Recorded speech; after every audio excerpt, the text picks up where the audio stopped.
Bonjour, nous sommes aujourd'hui avec le docteur François Niforos et nous allons parler de rhinoplastie.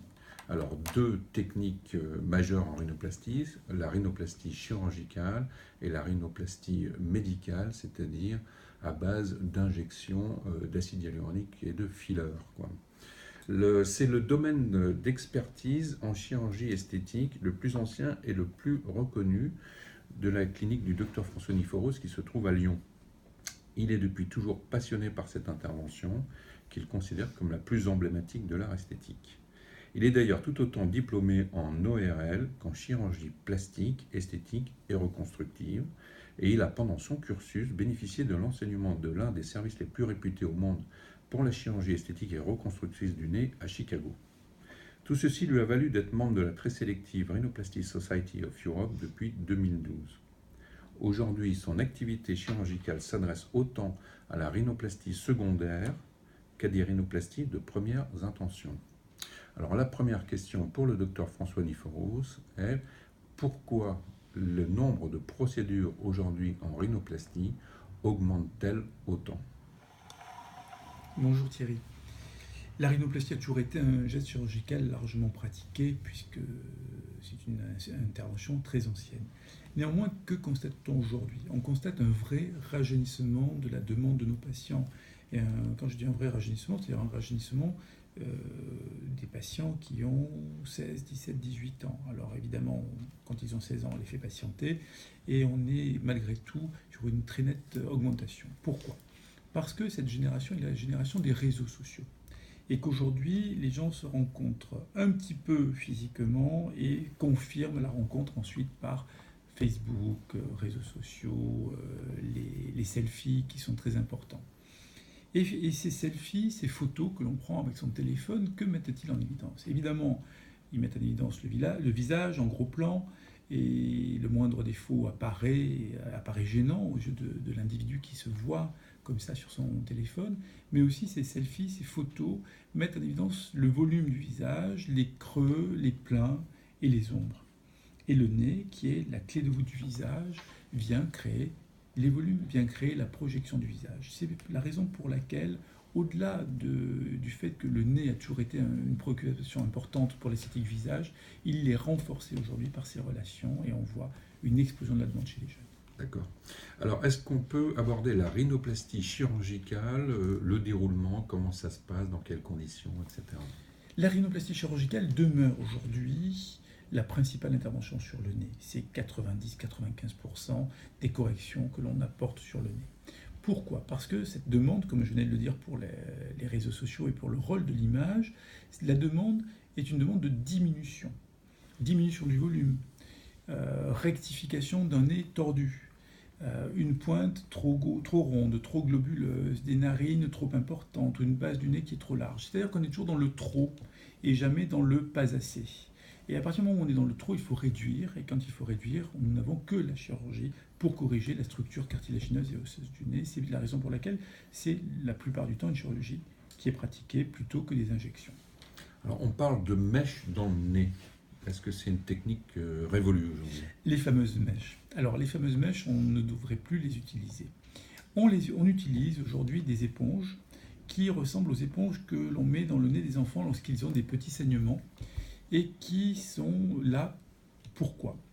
Quand on pratique une rhinoplastie avec des incisions à l'intérieur du nez, des cicatrices à l'intérieur des narines, c'est ce que je pratique parce que je crois que ça apporte une vraie précision dans le geste. Ça veut dire que pendant que le chirurgien opère et fait le nez, chaque fois qu'il va corriger un cartilage, chaque fois qu'il va enlever un petit peu d'os sur le dos du nez, il va voir ce que ça donne.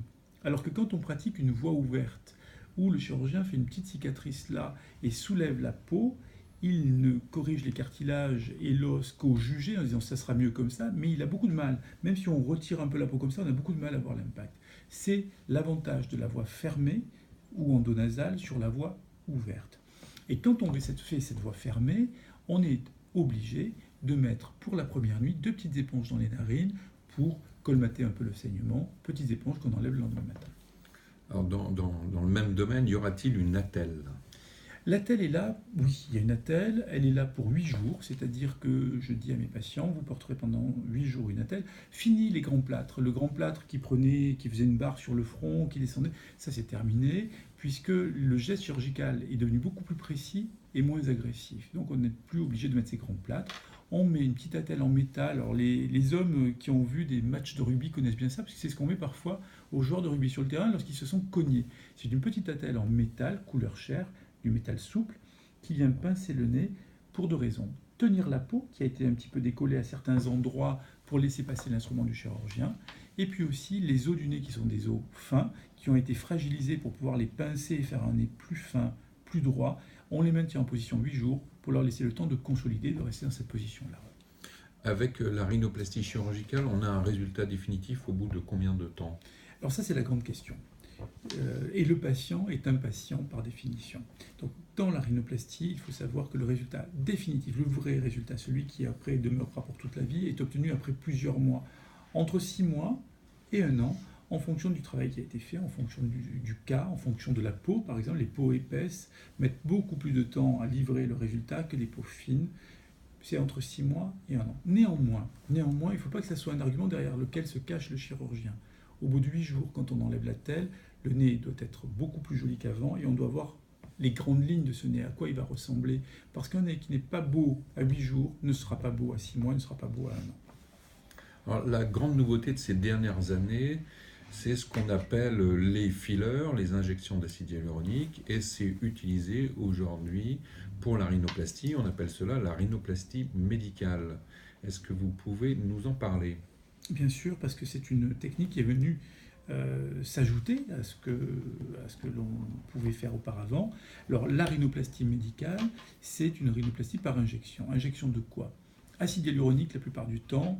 Il est un petit peu à déconseiller certains produits qui seraient des produits non résorbables ou lentement résorbables, un peu inflammatoires, parce que si l'on est amené à faire une rhinoplastie chirurgicale ensuite, on aurait des adhérences entre la peau, les tissus mous et les os et les cartilages qui pourraient gêner le chirurgien. Donc la plupart du temps, c'est une rhinoplastie par injection d'acide hyaluronique, mais c'est une correction d'augmentation, c'est-à-dire qu'on vient rajouter de l'acide hyaluronique dans le nez. Et tout à l'heure, je vous disais que la principale demande est une demande de diminution ou de raccourcissement du nez. C'est pour ça que ça demeure encore relativement limité. 2 groupes intéressants pour la rhinoplastie médicale. Un premier groupe, des patients chez lesquels on veut tester une correction et on fait une injection d'acide hyaluronique en sachant que c'est du résorbable.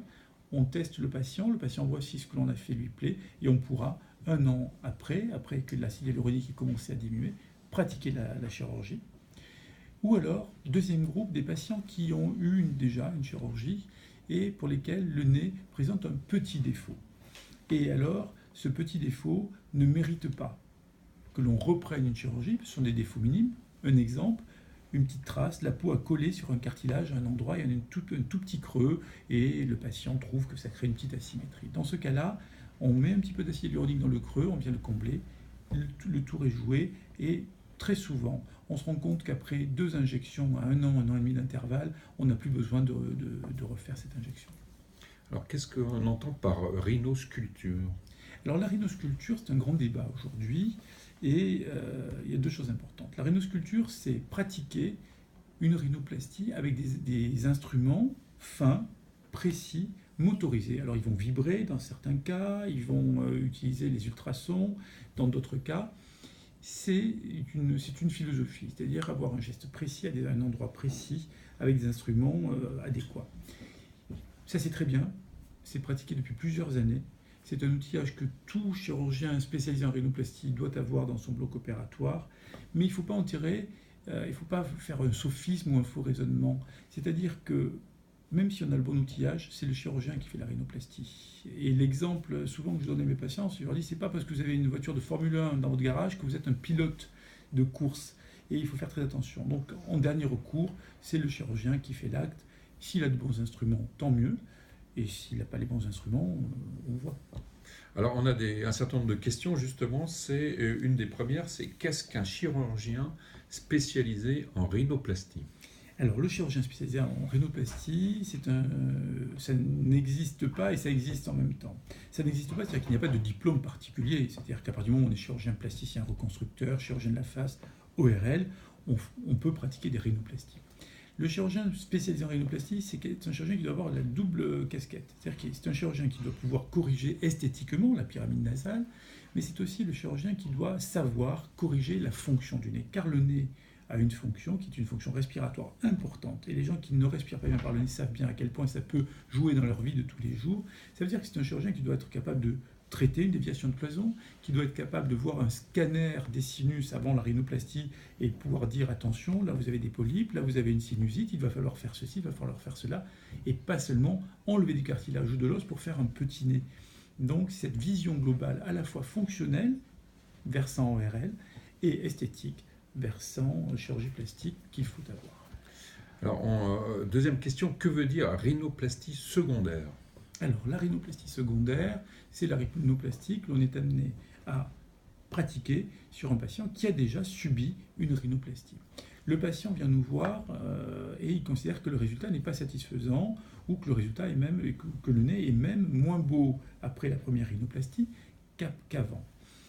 Deux cas de figure se présentent. Si le chirurgien considère que le résultat est satisfaisant, que la demande du patient est inconsidérée, il vaut mieux lui faire entendre que le problème n'est pas dans l'acte chirurgical qui a été réalisé, que le résultat est plutôt bon, mais qu'il court après des chimères et qu'il va aller de rhinoplastie en rhinoplastie vers une catastrophe qui sera qu'après la 7e ou 8e rhinoplastie, parce qu'hélas, il y a des gens qui ont eu ce nombre de rhinoplasties-là, on aura un nez complètement cicatriciel qui sera bien moins beau que ce qu'il a aujourd'hui, c'est-à-dire qu'il va finalement dégrader son visage et souvent avec une dégradation psychologique qui va de pair.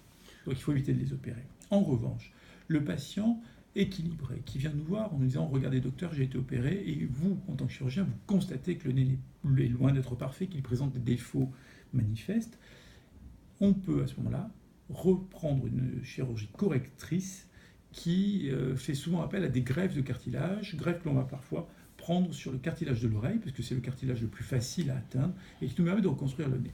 Il faut faire attention à une chose.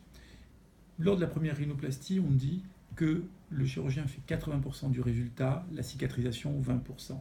Lors de la chirurgie secondaire, on dit que le chirurgien fait 60% du résultat et la cicatrisation 40%. Au-delà, on est à 50-50, c'est-à-dire que le résultat est bien moins dépendant de l'acte du chirurgien, raison pour laquelle il ne faut pas multiplier les gestes. Alors justement, peut-on revenir en arrière? Non, on ne revient jamais en arrière. Une chirurgie pratiquée est là, elle existe, et c'est comme une cicatrice. Il y a des patients qui ne voudraient pas entendre, qui ne veulent plus voir les cicatrices. Quand on a une cicatrice, elle est là pour la vie. On peut la rendre un peu moins visible, on peut la faire oublier, mais on ne peut pas l'effacer à 100%. C'est un élément de la vie de l'individu qu'il va porter avec lui. Et il faut qu'il l'accepte et qu'il la gère, et même parfois qu'il arrive à l'aimer. Alors, modifier un nez, ça peut entraîner une modification de la personnalité. Comment le patient gère cet état? Alors, je reviens à ce que je disais tout à l'heure pour la rhinoplastie secondaire. La rhinoplastie doit donner lieu évidemment à une consultation qui prend un petit peu de temps, que le chirurgien sait orienter en fonction de ce que lui dit le patient pour dépister les éventuels troubles psychologiques, la quête qui est derrière cette demande de rhinoplastie. Évidemment, tous les gens qui demandent des rhinoplasties sont des gens qui sont malheureux avec leur nez. Donc, c'est pas ça un trouble psychologique. En revanche, si le patient vous fait part d'attentes inconsidérées, s'il met derrière cette rhinoplastie des projets fous, je veux devenir président de la République et je me refais faire le nez, il faut se méfier, parce que c'est pas ça qui le rendra président de la République. C'est une petite plaisanterie qui est dans l'air du temps aujourd'hui. En revanche, il faut, si on sent une problématique psychologique, ne pas opérer. Chez les gens équilibrés, entre guillemets, une rhinoplastie peut changer la vie parce qu'elle peut libérer d'un complexe. Elle peut libérer une jeune femme qui va être inhibée dans sa vie scolaire, universitaire, dans sa vie privée, dans sa relation avec les jeunes gens qu'elle va rencontrer. Et on sait qu'en 1 heure de bloc opératoire, on pourra changer sa vie parce qu'on va lui rendre confiance en elle et on va la libérer, ce que 10 ou 15 ans de psychanalyse n'auraient pas fait. Donc c'est un geste qui peut apporter beaucoup aux patients. Est-ce que c'est dangereux? On peut considérer que la rhinoplastie n'est pas un geste dangereux. Le risque chirurgical vital n'existe pas, les statistiques le montrent. Il y a bien longtemps qu'il n'y a pas eu d'accidents graves sur les rhinoplasties comparé au nombre de rhinoplasties qui sont pratiquées dans le monde. Donc on peut dire que c'est un geste absolument sûr. Alors dernière question, est-ce que c'est pris en charge par la sécurité sociale? Oui et non.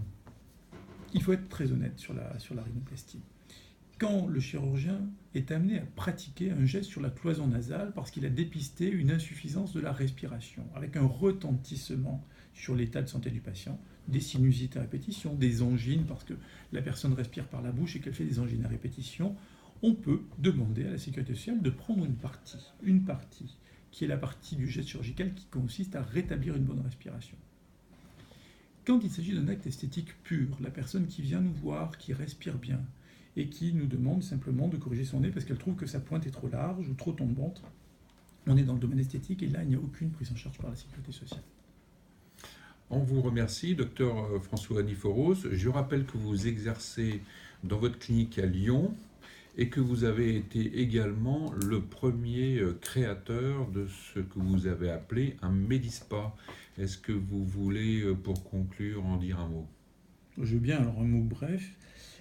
Nous avons eu la chance à Lyon de créer ce concept de Médispa qui a eu un grand succès dans le monde et qui signifie spa médical. Un spa médical, c'était quelque chose qui anticipait le développement de la médecine esthétique, puisqu'aujourd'hui, on peut répondre à des très nombreuses demandes des patients et des femmes en général qui veulent finalement, dans tous les domaines de leur beauté, apporter une touche médicale, parce qu'elles savent qu'aujourd'hui, on a l'efficacité médicale pour la beauté.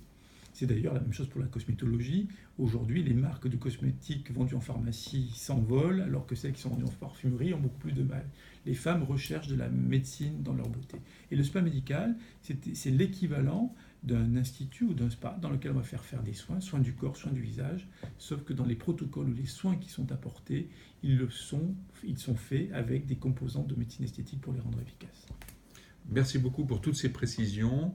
Si vous voulez nous adresser des questions, vous nous envoyez par mail, par SMS et sur Facebook et on tentera d'y répondre le plus rapidement possible. À bientôt. Au revoir.